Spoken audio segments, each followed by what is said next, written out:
নমস্কার বন্ধুরা, নতুন আরেকটি ভিডিওতে তোমাদের স্বাগত।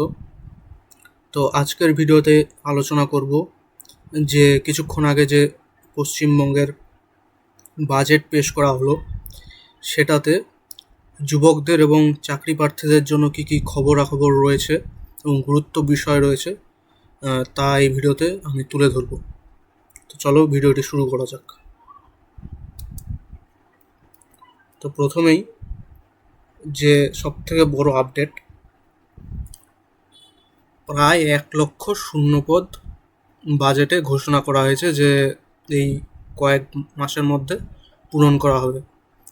অর্থাৎ সরকার বলেছে যে চলতি অর্থ বছরে ধাপে ধাপে 1,00,000টি শূন্য সরকারি পদে নিয়োগ করার ঘোষণা করেছে এবং এর মধ্যে উল্লেখযোগ্য বিভাগ ভিত্তিক শূন্যপদ হলো, যেমন শিক্ষা বিভাগে হচ্ছে স্কুলের শিক্ষক ও অশিক্ষক পদে প্রায় 50,000টি শূন্যপদ রয়েছে এবং এতে নিয়োগ করা হবে। পুলিশ বিভাগ, যেখানে রাজ্যের নিরাপত্তা আইন শৃঙ্খলা জোরদার করতে প্রায় 20,000টি শূন্যপদে নিয়োগ করা হবে। তাহলে চলে গেল 50,000 আর 20,000, 70,000 আর 30,000 যে শূন্যপদ রয়েছে সেখানে তোমাদের যেগুলো অন্য সরকারি দপ্তর রয়েছে সেখানে নিয়োগ করা হবে। এবং সবথেকে এইবারের গুরুত্বপূর্ণ একটি খবর হলো যে মোট পদের যতগুলো সামনের যে ভ্যাকেন্সি যতই আসবে, সেখানে যতগুলি নোটিফিকেশন আসবে তাতে মহিলাদের জন্য 33% সংরক্ষণ থাকবে। এটা মহিলা বোনেদের জন্য আমাদের বোনেদের জন্য খুবই গুরুত্বপূর্ণ একটি পদক্ষেপ।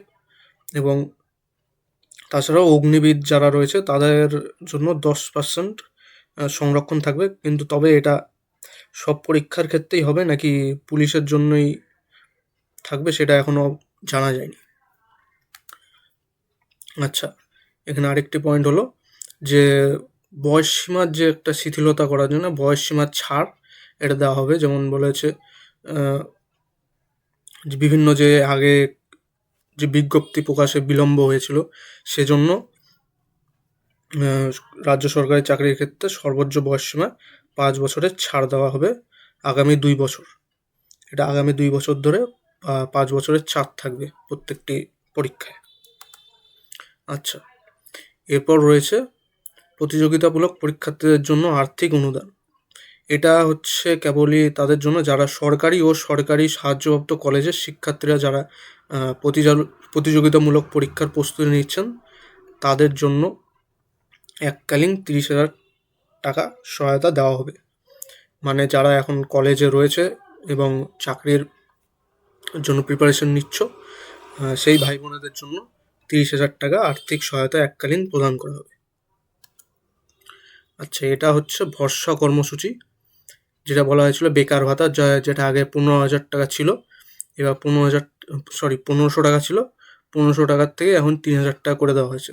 তবে এখানে বলা হয়েছে যে বেকার যুবক যুবতী যাদের বয়স 21 থেকে 45 বছর এবং যাদের পরিবারের বার্ষিক আয় 1,00,000 টাকার কম, তাদের জন্য নতুন মাসিক ভাতা কাঠামো। এখানে যারা স্নাতক থাকবেন তাদের জন্য মাসে 3,000 টাকা এবং যারা স্নাতক হবেন না কিন্তু এই যোগ্যতার মধ্যে থাকবে তাদের জন্য প্রতি মাসে 2,000 টাকা করে থাকবে। তো এই আজকের বাজেটে এই কিছু গুরুত্বপূর্ণ তথ্য ছিল এবং যদিও আরও কিছু থেকে থাকতে পারলে আমি সেটা এই মুহূর্তে কালেক্ট করতে পারিনি, সেটা আমি পরে অবশ্যই বলে দেবো। এবং ভিডিওটি ভালো লেগে থাকলে তোমরা ভিডিওটিতে লাইক করবে এবং চ্যানেলটিকে সাবস্ক্রাইব করবেন। এবং ভিডিওটি দেখার জন্য ধন্যবাদ। দেখা হচ্ছে নতুন একটি ভিডিওতে।